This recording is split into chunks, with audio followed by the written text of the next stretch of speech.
유튜브로 읽는 박정희 전기 9권 총 들고 건설하며 보람에 산다. 미국의 배신.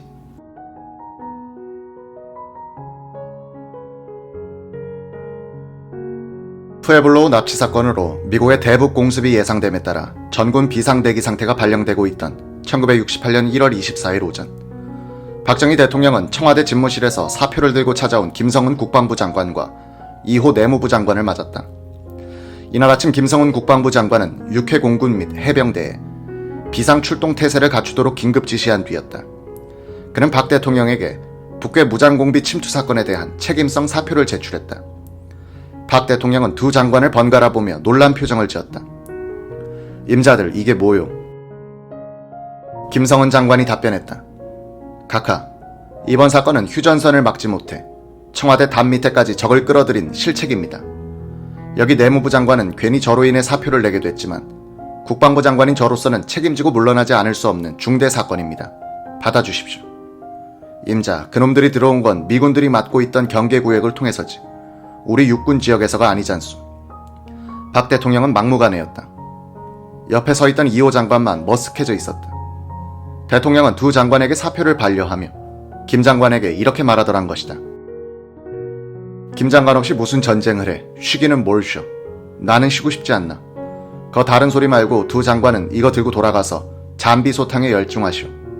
잘해놓고 사표는 무슨. 또 무장공비들이 침투한 건 미군들 책임이지 왜 김 장관의 책임이요. 김 장관이 미국 장관이요. 그자들 철조망을 치라고 할 때 쳤어야지. 박 대통령의 만류에 밀려 집무실에서 나오던 김 장관은 다시 대통령에게 들어가 그렇다면 각하, 이 고비만 넘긴 뒤 다른 장관으로 교체해 주십시오 라고 간청했다고 한다. 박 대통령은 말없이 고개를 끄덕이며 김 장관의 팔을 두드리면서 위로해 주었다. 이날 오후 김성은 국방부 장관은 전날에 이어 한미 군수뇌 회담을 갖고 대북 공격에 대한 대책을 논의했다.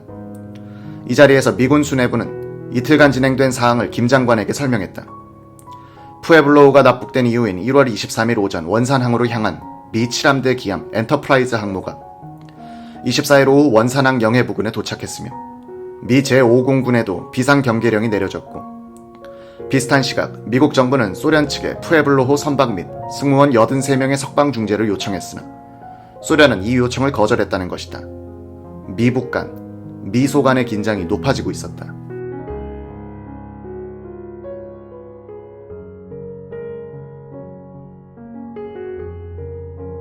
김신조 일당이 청와대를 급습한 1월 21일 밤부터 박정희 대통령은 과로하고 있었다. 사건 당일은 밤늦게까지 서재에 남아 상황 보고를 받았으며 22일 밤에는 치안국, 23일 밤에는 관계관들을 청와대로 불러 심야 대책회의를 주재했다. 대통령 주치의 지홍창 박사는 대통령에게 경무를 피할 것을 거듭 권했지만 박 대통령은 나는 아직 끄덕 없다고만 했다. 1월 24일 오후 5시 박정희 대통령은 청와대에서 정부 여당 연석회의를 주재했다.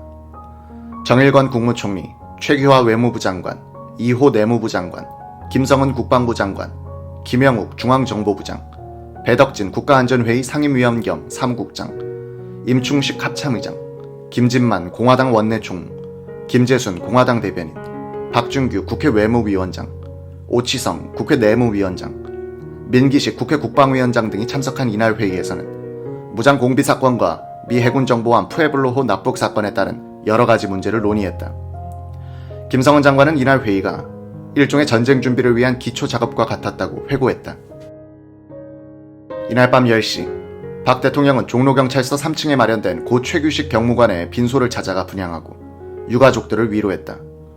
박 대통령은 상복 차림의 어린아이들을 보더니 유족들에게 최 경무관 아이가 넷이라고 했죠.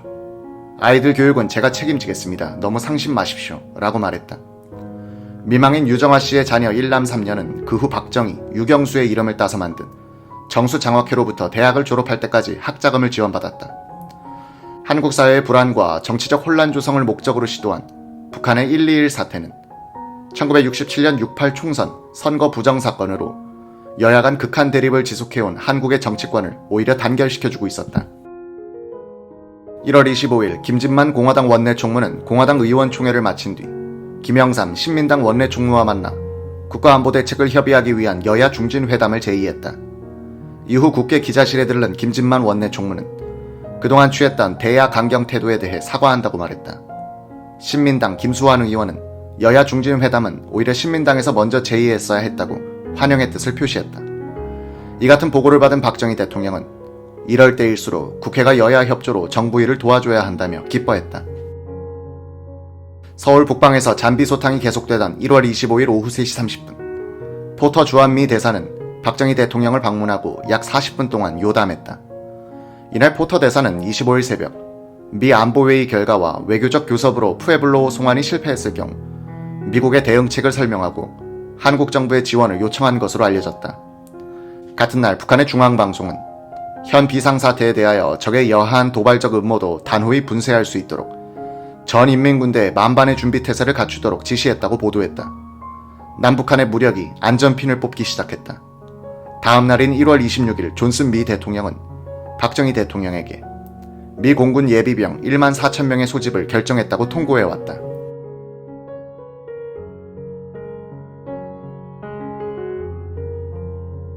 미국 정부가 부딪힌 장애물이 있었다. 미국이 북한을 공습할 경우 미국은 월남반도와 한반도에서 두 개의 전쟁을 수행할 수밖에 없다는 현실이었다. 1961년 7월에 각각 체결된 북한-소련 상호 원조 조약과 북한-중국 상호 방위 조약도 미국의 발목을 잡았다. 이 두 조약은 체결국 일방이 무력 침공을 받을 때 타방은 지체 없이 군사 또는 그 밖의 수단으로 원조한다는 조항을 두고 있었다. 박정희 대통령도 미국의 이런 입장을 염려했다. 1968년 1월 27일 김성은 국방장관과 점심을 함께하며 박 대통령은 미국이 과연 월남전을 치르면서 북한도 때릴 수 있을까 하고 궁금해했다고 한다.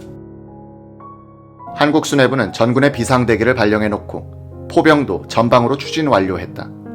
영외 거주 장교와 하사관들은 영내 대기 상태로 출동 명령만을 기다리고 있었다. 박 대통령은 수시로 김성훈 국방장관을 전화로 불러내 상황을 알아보곤 했다.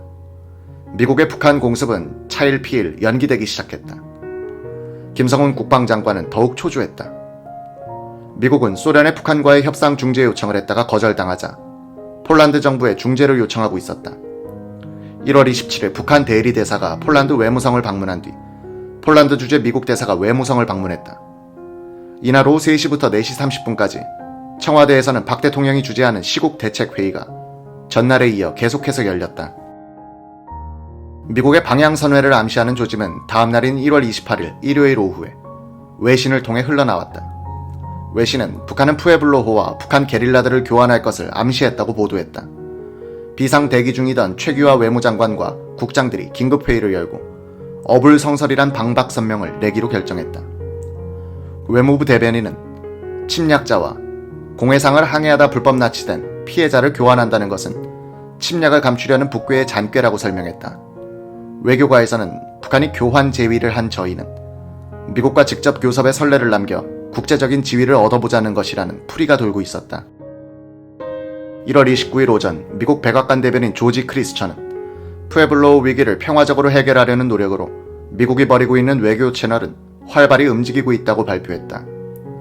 이날 오후 미국의 백악관 대변인은 북한이 납포한 푸에블로호 및 승무원의 억류를 계속 고집하지 않는다면 북한과 한국 문제 전반에 걸쳐 토의를 할 용의가 있다고 발표했다.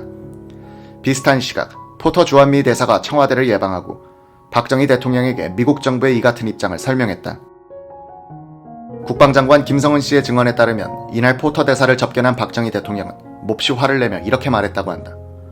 한미 공조동맹이니 뭐니 해왔지만 미국은 자기 이익만 견주고 마음대로 정책을 바꾸기도 하는 거요. 북한이 그렇게 무섭다면 우리가 직접 북한을 공격하겠소.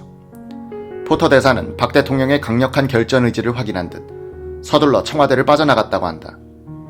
그 직후 김성은 장관과 박 대통령은 미국에 대한 배신감에 허탈해했다는 것이다.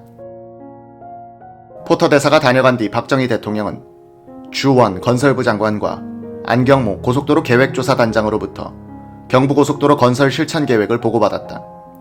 시공업자는 국내에서 유일하게 태국에서 고속도로 공사를 해본 현대건설이 수의계약에 의해 결정됐고 서울 수원간 32km를 시범적으로 공사키로 결정했다. 조사단의 계획안은 박 대통령이 제시한 공정계획표에 따라 2월 1일에 기공, 총 예산 330억 원을 들여 1970년 말에 경부간 공사를 완공하기로 됐다.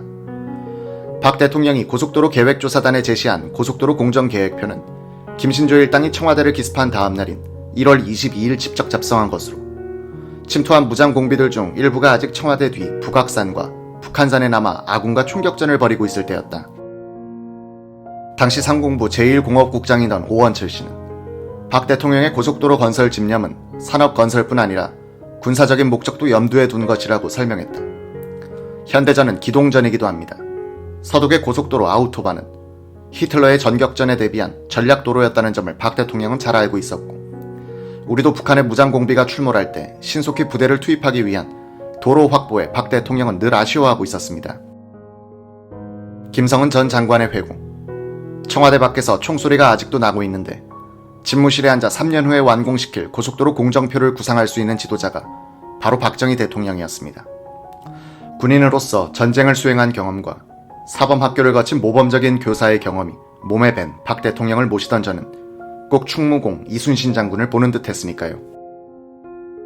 청와대 정무비서관 통일원 차관을 지낸 동훈 씨는 이런 회고담을 털어놓았다. 이 무렵 박 대통령은 경제건설을 지고지상으로 생각하고 있었고, 이 속도를 저해하는 어떠한 일도 용납하지 않겠다는 자세였습니다. 언젠가 제게 김신조가 오건 박신조가 오건 경제건설은 흔들리지 말아야 한다고 말씀하신 적이 있습니다.